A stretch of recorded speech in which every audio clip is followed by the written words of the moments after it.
Hello dear students, welcome to my YouTube channel Star Education. आज के video में हम class 11th subject English half yearly exam 2020-21 के paper को solve करने वाले हैं।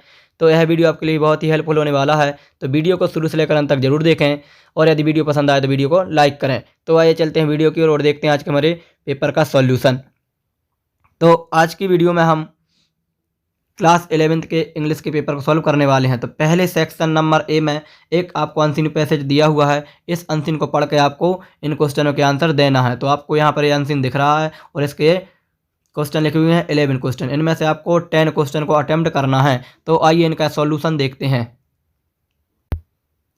तो क्वेश्चन नंबर फर्स्ट का राइट आंसर हो जाएगा इम्पेंडिंग। ठीक, इसके बाद क्वेश्चन नंबर सेकंड का राइट आंसर यहाँ पर लिखा हुआ है, आपको देखने को मिल रहा है। ठीक, तो इसका राइट आंसर हो जाएगा सेकंड वाले का। फिर इसके बाद क्वेश्चन नंबर थर्ड का राइट आंसर यहाँ पर लिखा हुआ है। फिर इसके बाद क्वेश्चन नंबर 4 का राइट आंसर यहाँ पर लिखा हुआ है। ठीक, फिर इसके बाद क्वेश्चन नंबर 5 पर चलते हैं। क्वेश्चन नंबर 5 लिखा हुआ है what is the main cause of the flooding in India. तो इसका राइट आंसर आपको पैसेज में देखने को मिलेगा। तो इसका राइट आंसर आपको यहाँ से लिखना है, यहाँ से इन द कॉजेज ऑफ, ऊपर से चौथी लाइन में आपको देखने को मिलेगा और यहाँ तक आप इसको लिख लेंगे। ठीक, ये 5वें का आंसर हो जाएगा। ठीक, फिर इसके बाद क्वेश्चन नंबर 6 में भी हमें आंसर में से देख कर ही लिखना है। तो क्वेश्चन नंबर 6 का राइट आंसर आपको यहाँ पर देखने को मिलेगा, ये आपको मिलेगा नीचे से तीसरी लाइन में। कहाँ से? नीचे से तीसरी लाइन में, यहाँ से। ठीक, यहाँ से लेकर आपको यहाँ तक ये लिखना है। ठीक, ये क्वेश्चन नंबर 6 का राइट आंसर हो जाएगा। फिर इसके बाद क्वेश्चन नंबर 7। तो क्वेश्चन नंबर 7 का आंसर भी आपको आंसर में से देख कर ही लिखना है। तो इसका राइट आंसर आपको मिलेगा नीचे से दूसरी लाइन में, यहाँ से आपको देखने को ये मिलेगा। तो इसको आप पूरा लिख देना। ठीक, ये क्वेश्चन नंबर 7 का राइट आंसर हो जाएगा। फिर इसके बाद क्वेश्चन नंबर 8 में हमें क्या करना है? क्वेश्चन नंबर 8 में फाइंड आउट द वर्ड देखना है पैसेज में। तो इसका राइट आंसर हो जाएगा प्रोमिनेंट। क्या हो जाएगा? प्रोमिनेंट। ठीक, ये क्वेश्चन नंबर 8 का राइट आंसर हो जाएगा। क्वेश्चन नंबर 9 का राइट आंसर हो जाएगा आपका ऑप्शन नंबर ए।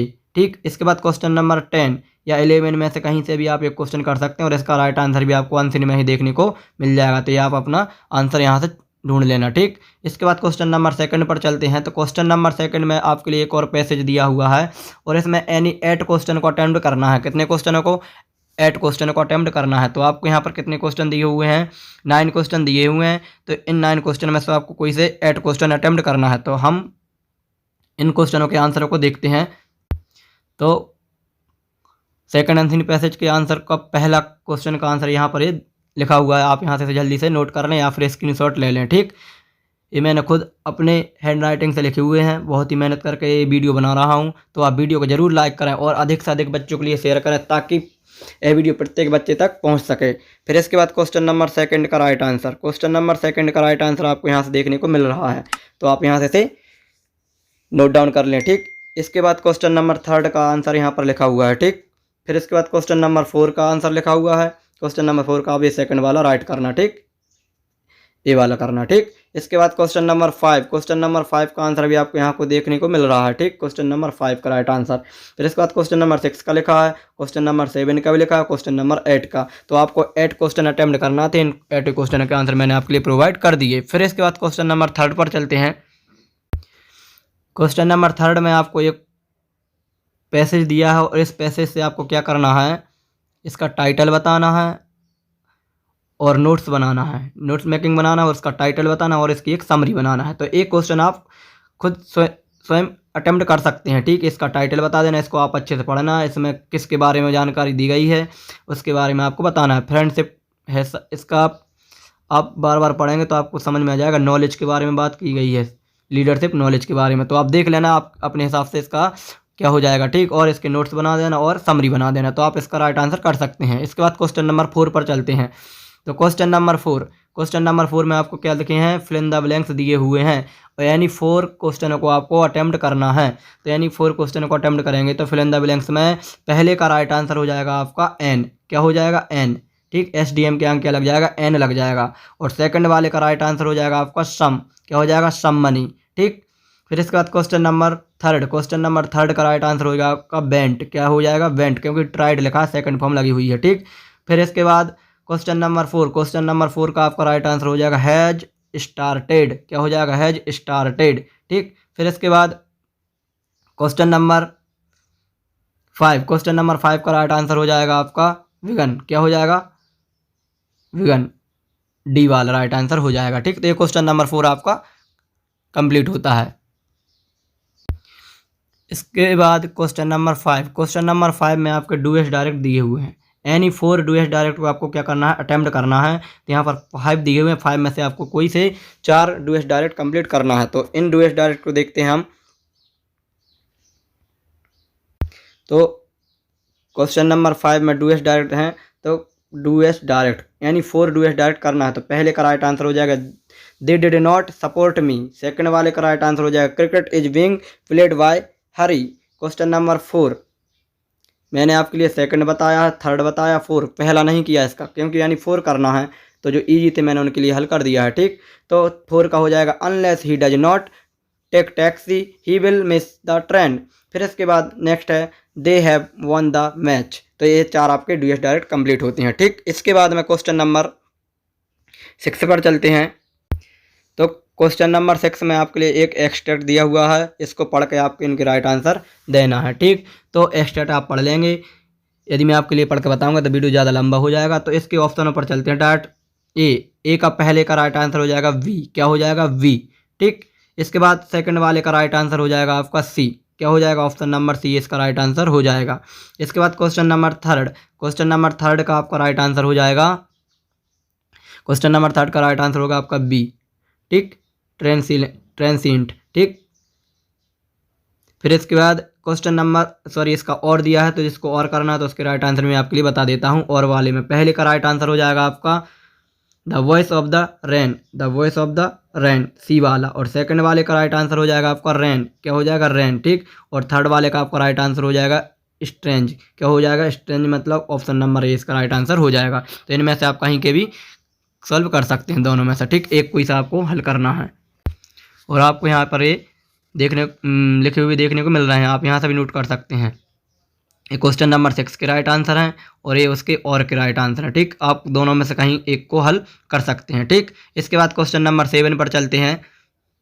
तो क्वेश्चन नंबर सेवन में भी आपको एक्सट्रैक्ट को पढ़कर उसका राइट आंसर देना। तो आपको ये क्वेश्चन नंबर सेवन के राइट आंसर यहाँ पर देख रहे हैं। पहले का option number B right answer हो जाएगा, दूसरे का डी राइट आंसर हो जाएगा और तीसरे का भी डी राइट आंसर हो जाएगा।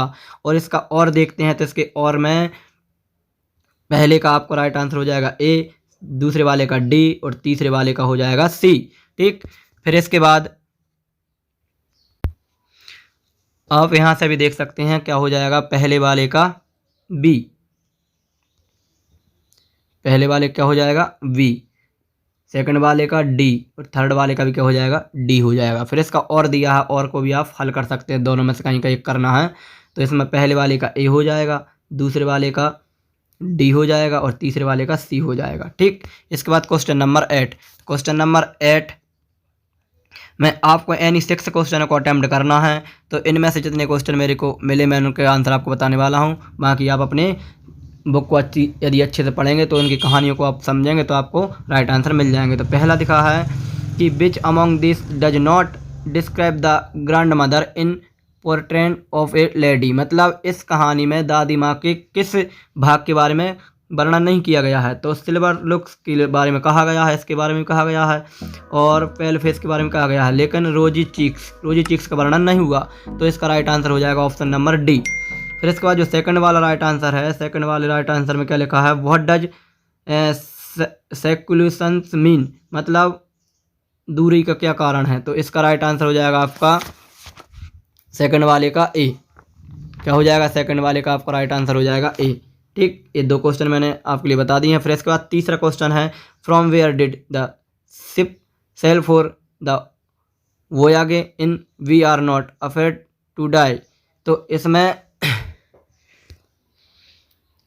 सिटी का नाम बताना है जहाँ से रवाना हुआ था, जहाज़ कहाँ से रवाना हुआ था। ठीक, तो आप इसको कहानी को यदि ध्यानपूर्वक पढ़ेंगे तो आप इनके आंसर बता सकते हैं। तो आप इनके आंसर स्वयं नोट करेंगे और कमेंट करके ज़रूर बताएंगे। ठीक, और यदि ना मिले तो फिर मैं आपके लिए कहीं से प्रोवाइड इनके आंसर करा दूंगा। ठीक, फिर इसके बाद जो लास्ट वाला आंसर है उसका मैं आपके लिए बता देता हूँ। लास्ट वाले में लिखा है in the portent of a lady which animal did the grand mother use to feel in the village. मतलब दादी माँ गाँव में किस जानवर के साथ यूज करती थी, फीड का यूज यानी खाना खिलाती थी, तो वो था डॉग्स, कुत्ते को। ठीक, तो बाकी जो 3 मैंने आपके लिए बता दी और 3 और रह गए, इनको आप स्वयं से खोज करेंगे। ठीक, फिर इसके बाद क्वेश्चन नंबर 9। क्वेश्चन नंबर 9 में आपसे कितने क्वेश्चन पूछे गए हैं? एक क्वेश्चन का आपको आंसर देना है। ठीक, फिर इसके बाद क्वेश्चन नंबर 10, इसके बी में भी आपको एक आंसर देना है। तो इनके क्वेश्चनों के आंसर, तो जो क्वेश्चन नंबर 9 है उसका आंसर मैं आपके लिए इसका सेकंड वाला बता रहा हूँ। क्या लिखा है? What was the routine of the author in village when he lived with his grand mother. मतलब जब जो ऑथर था अपने गांव में ग्रैंड मदर यानी अपनी दादी माँ के साथ में रहता था, तो उसकी क्या रूटीन थी, क्या दिनचर्या थी? तो इसका राइट आंसर मैं आपके लिए प्रोवाइड करने वाला हूँ। तो ये क्वेश्चन नंबर 9 का आपको राइट आंसर दिख रहा है, तो आप यहाँ से नोट करेंगे और इसमें आप मेन पॉइंट को लिखेंगे, बाकी सब छोड़ देंगे। ठीक, इतना बड़ा आपको नहीं लिखना है क्योंकि ये आपका बहुत बड़े अधिक मार्क्स का नंबर है, क्वेश्चन है। लेकिन यदि आप इसको शॉर्ट करके लिखेंगे तो अभी आपका राइट आंसर माना जाएगा। ठीक, इसमें मेन पॉइंट आप छांट लेंगे। ठीक, क्या रूटीन थी, क्या करता था वो अपनी दादी माँ के साथ गाँव में रहता था जब। ठीक, तो इसके बाद क्वेश्चन नंबर इसके बी वाले का राइट आंसर मैं आपके लिए हिंदी करवा दूंगा। तो नीचे देखते हैं, आपको सबसे लास्ट में एक, फिर इसके बाद में जो इसका बी है इसमें भी आपको एक क्वेश्चन अटेम्प्ट करना है। फिर क्वेश्चन नंबर 10 में आपको एनी 2 क्वेश्चन अटेम्प्ट करना है और अबाउट 60 वर्ड, मतलब 60 वर्ड में प्रत्येक क्वेश्चन का राइट आंसर आपको देना है। फिर इसके बाद क्वेश्चन नंबर 11 में आपको एनी 1 क्वेश्चन अटेम्प्ट करना है और उसका आंसर 100 वर्ड्स में देना है। ठीक, फिर इसके बाद क्वेश्चन नंबर 12 में एक्सप्लेन करना है। क्या एक्सप्लेन करना मैं अभी आपको नीचे बताने वाला हूँ। ठीक, इसलिए वीडियो को शुरू से लेकर अंत तक जरूर देखें, आपको बहुत कुछ सीखने को मिलेगा। ठीक, तो इन सभी के आंसर मैं अभी आपको नीचे बताने वाला हूँ, इनमें करना क्या है। ठीक, क्वेश्चन नंबर 13 में आपको क्या लिखना है उसके बारे में मैं अभी आपको बताने वाला हूँ। ठीक, फिर इसके बाद क्वेश्चन नंबर इसका बी है, इसमें भी आपको बताने वाला हूँ क्वेश्चन नंबर 14 में क्या करना है। उसके बाद क्वेश्चन नंबर जो 15 है, क्वेश्चन नंबर 15 में आपको क्या करना है, एक पैराग्राफ लिखना है 120 से 150 वर्ड तक। ठीक, एनी 1, इनमें से कोई सा एक पैराग्राफ लिखना है या फिर और मैं इसका कोविड-19 का पैराग्राफ लिखना है। ठीक, तो इन वर्ड की हेल्प से या फिर आप ऊपर करेंगे या नीचे का, तो मैं आपको ऊपर के मैं इम्पोर्टेंस ऑफ ट्री का पैराग्राफ बताने वाला हूँ, तो उसको आप अभी देखें। ठीक, तो क्वेश्चन नंबर 15 का जो पैराग्राफ लिखना है इम्पोर्टेंस ऑफ ट्री के बारे में, तो उसका पैराग्राफ आपको देखने को मिल रहा है, तो आप यहाँ से नोट डाउन कर लें। ठीक, तो आप यहाँ से नोट करें या स्क्रीनशॉट लेते चलें।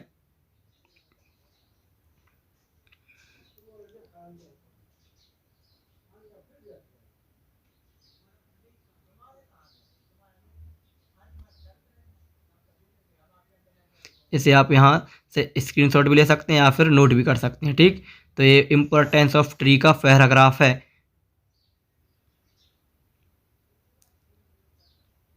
ठीक, तो ये कंप्लीट हो गया आपका पैराग्राफ। अब इसके बाद जो आपके क्वेश्चन नंबर 9, 20 है, जितने क्वेश्चन रह गए हैं उनमें आपको क्या करना है, तो मैं आपको उनकी हिंदी बताने वाला हूं। तो आप यदि हिंदी समझ गए तो उसके बारे में आप लिख सकते हैं। ठीक, यदि आपने चैप्टर अच्छे से पढ़े होंगे तो सबसे पहले तो क्वेश्चन नंबर जो 9 है, क्वेश्चन नंबर 9 में ए में क्वेश्चन नंबर 9 ए का मैंने वैसे आपको आंसर बता दिया, लेकिन फिर भी मैं इसकी हिंदी बताने वाला हूँ। ठीक, आपको क्या करना है, उनमें करना क्या है। ठीक, उन क्वेश्चन में पूछा क्या गया है। तो जो 9 का ए है, 9 का ए, उसमें पहले क्या लिखा है, निम्नलिखित प्रश्नों के उत्तर दीजिए। तो कोई 2 करना है, कोई भी 2। तो पहले क्वेश्चन में क्या लिखा है, स्वर्ग बनाने वाले प्रतिभाशाली व्यक्ति कौन थे और कला में उनके योगदान की प्रकृति क्या है। तो ये था। ठीक, या फिर इसका जो दूसरा वाला था उसमें लिखा था गांव में लेखक की दिनचर्या क्या थी जब वह अपनी दादी माँ के साथ रहता था। तो इसका आंसर मैंने आपके लिए बता दिया है। ठीक, तो ये तो आपका कंप्लीट हो गया। लेकिन इसका जो बी वाला भाग है, बी वाले भाग में भी क्या करना है, 2 क्वेश्चन दिए हैं, उनमें से आपको कोई एक क्वेश्चन कंप्लीट करना है। ठीक, तो इसमें क्या पूछा है, बी वाले में लिखा है पहले में निम्नलिखित पंक्ति का क्या अर्थ है। दोस्तों ने आसानी से नुकसान की भरपाई कर दी। कविता the of voice of the rain में बारिश को हकीकत क्या कहते हैं। ठीक, 2 क्वेश्चन दिए हुए हैं। पहले में क्या बोला है कि दोनों ने आसानी से नुकसान की भरपाई कर ली, या फिर दूसरा वाला है इसका एक कविता दी है, उसमें बारिश की हकीकत को क्या कहते हैं उसके बारे में बताना है। तो यदि आपने अच्छे से लेसन पढ़े होंगे तो इनके आंसर आप बता सकते हैं। फिर इसके बाद क्वेश्चन नंबर 10। तो क्वेश्चन नंबर 10 में प्रत्येक क्वेश्चन का आंसर हमें साइड वर्ड में देना है। तो क्या करना है क्वेश्चन नंबर 10 में? क्वेश्चन नंबर 10 में लिखा है, पहला क्वेश्चन जो लिखा है, पहला क्वेश्चन में लिखा है तो उसका राइट जो मतलब है वो है, दादी ने अपना एक हाथ अपनी कमर पर क्यों रखा। पहले क्वेश्चन का जो मतलब है उसमें हमें क्या लिखना है, जो दादी माँ थी, ग्रैंड मदर थी, उसने अपना एक हैंड अपनी कमर पर क्यों रखा। और इसका जो दूसरा है उसमें लिखा क्या हुआ जब बुद्धू जी ने अपने हाथों से ताली बजाई। तो सेकंड वाले का मतलब ये है। और तीसरे वाले का मतलब है, कौन था अनगढ़ जीनियस जिसने स्वर्ग बनाया और कला के लिए योगदान की प्रकृति क्या है। ठीक, ये उसका मतलब है। इसमें आपको इनके बारे में लिखना है। ठीक, फिर इसके बाद क्वेश्चन नंबर 11 में क्या करना है, तो उसमें 11 में जितने क्वेश्चन दिए हैं उनमें से आपको क्या करना है, तो गद्य में से निम्नलिखित का उत्तर दीजिए लगभग 100 शब्दों में। तो पहला है, लैरी और हर्ब कौन थे, उन्होंने क्या भूमिका निभाई। तो लैरी और हर्ब के बारे में लिखना है और उन्होंने क्या भूमिका निभाई थी। ठीक, फिर इसके बाद सेकंड है, सांसुई की अवधारणा क्या थी, किसकी सांसुई की अवधारणा क्या थी, पहाड़ और पानी क्या दर्शाते हैं। ये सेकंड है। ठीक, तो इनमें से आप किसी को एक राइट आंसर लिखना है। फिर इसके बाद क्वेश्चन नंबर 12। क्वेश्चन नंबर 12 में हमें लिखा है समझाइए। क्या समझाना है, तो 2 क्वेश्चन दिए हैं ऊपर नीचे और करके, इनमें से कोई एक करना है आपको। तो समझाइए में कि समुद्र की छुट्टी उसका अतीत था, समुद्र की छुट्टी उसका अतीत था, मेरी उसकी हंसी है, मेरी उसकी हंसी है, इसके बारे में लिखना है। या करके जो नीचे लिखा है बारिश नहीं होने पर क्या होगा। तो इसका राइट आंसर आप अपने मन से भी लिख सकते हैं कि बारिश नहीं होने पर क्या होगा। ठीक, फिर इसके बाद क्वेश्चन नंबर 13। क्वेश्चन नंबर 13 में लिखा है 8 घंटे के लिए। क्वेश्चन नंबर 13 में जो आपकी एप्लीकेशन से आई है, लेटर जो भी आया है, उसका मतलब क्या है। तो उसका मतलब है, आप यहाँ समझें उसमें लिखना क्या है। तो उसमें लिखना है कि 8 घंटे के लिए पानी की आपूर्ति निलंबित रहेगी। 10 से पानी की टंकी की सफाई के लिए 8 फरवरी से 6 फरवरी 6 बजे तक शहरवासियों को एक दिन के लिए पानी स्टोर करने की सलाह देने वाले लगभग 100 शब्दों में एक नोटिस लिखें। क्या लिखें, नोटिस लिखें। और क्या बन कर लिखना है आपको, आप लोकेश अग्रवाल, अंकिता शुक्ला, सचिव, द ट्यूटाइल्स इंग्लिश, MP नगर हैं। ठीक, भोपाल मध्य प्रदेश। और इसके या में अथवा में क्या लिखा है, अब अथवा वाली का मतलब समझ लें आप। अथवा वाली में लिखा है, आप शिखा या शेखर विजया इंटरनेशनल स्कूल की head girl boy Shivaji Nagar Bhopal, आपका स्कूल जल्द ही अगले महीने वार्षिक पत्रिका प्रकाशित करने जा रहा है। अपने विद्यालय के लिए बोर्ड ने छात्रों को अपना लिखने के लिए आमंत्रित किया। ठीक, फिर इसके बाद क्वेश्चन नंबर जो इसका है पेज 5B, आप नेहरा श्रीवास्तव हैं। जब आप जानवरों के प्रति क्रूरता देखते हैं तो आप परेशान महसूस करते हैं। लोगों को जब बी वाले में आ गए हैं। ठीक, 2 ऑप्शन दिए A और B करके, महसूस करते हैं। लोगों को जागरूक करने के लिए एक पोस्टर डिजाइन करें कि यह फील्ड और सुरक्षा हमारा कर्तव्य है। ठीक, फिर इसके बाद में क्वेश्चन नंबर 14 में आपको क्या करना है, क्वेश्चन नंबर 14 में समझ लें। क्वेश्चन नंबर 14 का A है, इसमें लिखा है गैरा के निवासी अरुण मेहता, दृष्टि enclaves JP road, Indore, MP के निवासी हैं। आप अपने इलाके में लाउड स्पीकर के कारण उपलब्ध से परेशान है। मतलब कलेक्टर को एक एप्लीकेशन लिखना है लाउड स्पीकर की, किसकी, लाउड स्पीकर के बारे में आपको पत्र लिखना है। तो ये आपने पिछली कक्षा में याद की होगी तो आप लिख देंगे। ठीक, इसके बाद में तो ये हमारे 14 क्वेश्चन तक कंप्लीट होते हैं और 15 का मैंने आपके लिए राइट आंसर बता दिया है, इंपॉर्टेंस ऑफ ट्री। ठीक, इसके बाद एक क्वेश्चन का आंसर और मिल गया है 8 वाले में। क्वेश्चन नंबर 8 में जो चौथा है उसमें 2 वर्कर कौन थे जिनको काम पर रखा गया, तो वो था Larry and herb, option D। तो इसके 4 कंप्लीट हो गए हैं, 2 और करना है तो आप वो कर लेंगे। ठीक, तो यदि वीडियो पसंद आया हो तो वीडियो को लाइक जरूर करें और अधिक से अधिक बच्चों के लिए शेयर करें। तो आज की वीडियो में इतना ही। यदि आप इसी प्रकार की वीडियो देखना चाहते हैं तो आप हमारे चैनल को सब्सक्राइब करना ना भूलें और बेल आइकन को दबाना भी ना भूलें। मिलेंगे नेक्स्ट वीडियो में, तब तक के लिए जय हिंद, जय भारत।